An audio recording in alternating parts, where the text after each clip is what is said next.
dites-moi, vous qui avez aussi servi le président Alpha Condé par votre loyauté,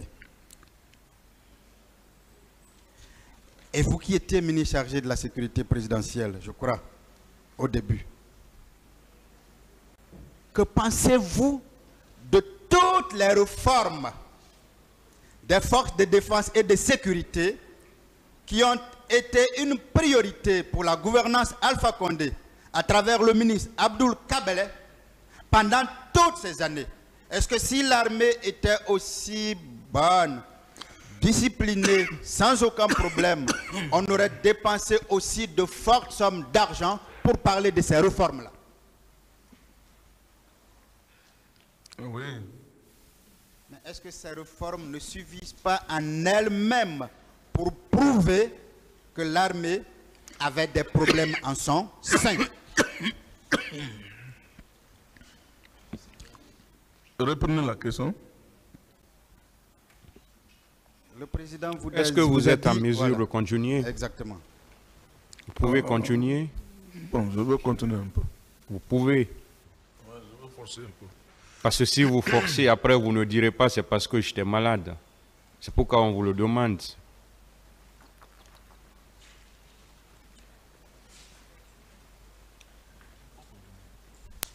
Je peux continuer. Vous pouvez continuer. Oui. Allez-y, maître. Merci, monsieur le président.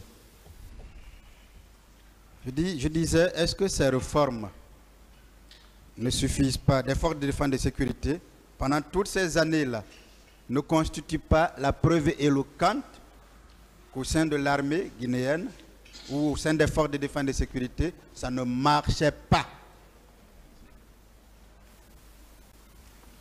Si. C'est suffisant. C'était suffisant. Pour indiquer que tout ce qui est lié à l'indiscipline dans l'armée, quand le président était incontrôlé, c'est suffisant pour prouver que c'était vrai, n'est-ce pas? Très vrai, mais vrai. D'accord. On va passer à l'autre volet de cet aspect. La tentative d'assassinat contre le président Dadis.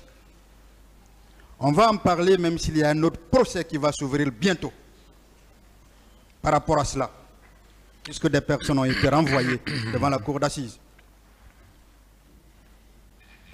On va continuer parce qu'on en parle beaucoup ici. Moi, je veux vraiment votre expérience de militaire. Comment vous qualifiez cette tentative d'assassinat contre le président?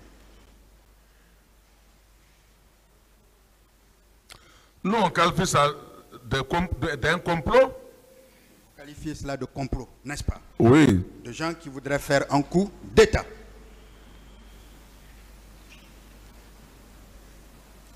C'est M. Aboubakar Toumba qui a tiré sur le président, n'est-ce pas?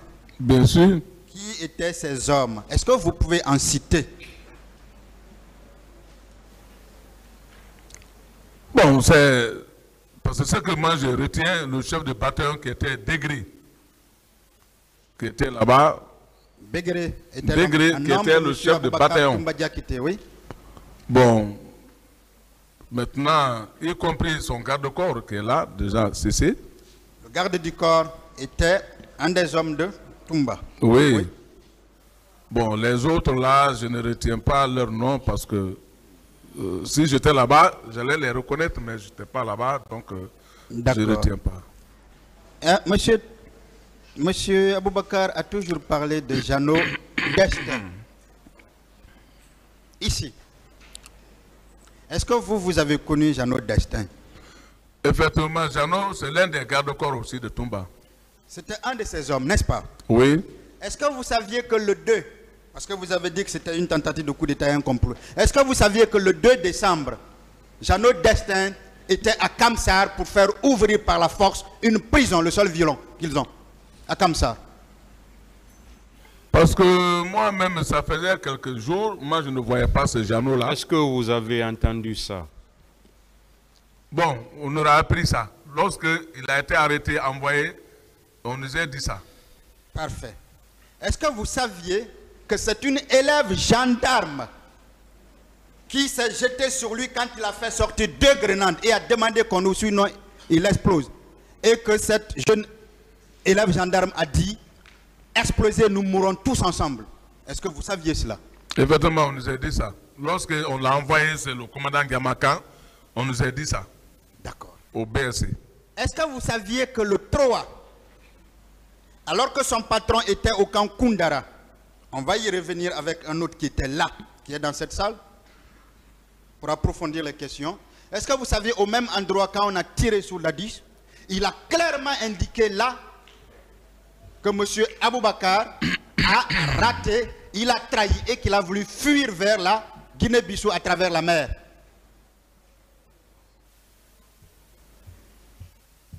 Bien sûr.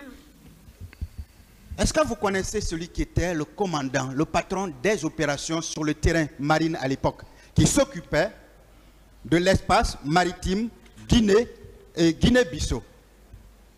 Bon, je ne retiens plus. Je m'abstiens de dire son nom pour le moment. Est-ce que vous savez que celui-là les a arrêtés et les a déposés à la sécurité de la CBG?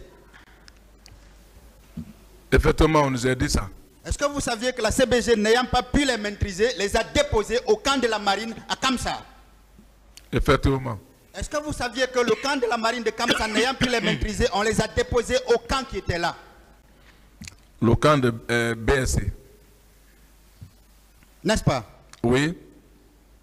Vous avez également appris que dessus, il a tapé tellement sa tête au mur qu'il en est mort. C'est bien cela?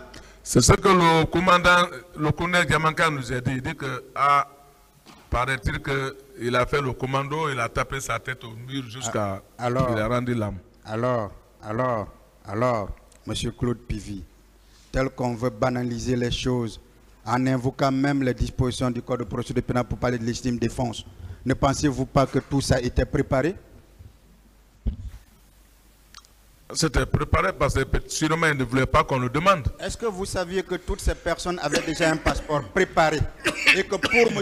Toumba, je vais produire ce passeport-là à cette audience jusqu'à la fin, qu'il avait déjà avec lui?